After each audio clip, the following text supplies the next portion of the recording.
Most challenging as a contestant is to stay focused. Yung challenge of staying away from the family, yung discipline for yourself. I sleep early. I wake up early. I do exercises, vocal exercises, katawan. Kumbaga, kailangan preparado kasi mabilis sila doon. But no partying. Walang labas. Walang labas.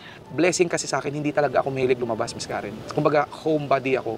Ang ginagawa ko, ipon ako, kasi meron akong papadalan sa Pilipinas. Kaya wala akong trabaho eh. May nakaaway ka ba? Wala talaga, Miss Karen, kasi it was my conscious effort to be friendly with everyone. Ganun ang Pinoy? Yes. May mga nararamdaman akong, kumbaga, ano ka ba, ina-out ka nila sa circle nila. Tinanggap ko lang yun as a compliment kasi it also pushed me to adapt and to better myself. Ganun. So, sarap na nag-a-adjust ako and then I'm always learning.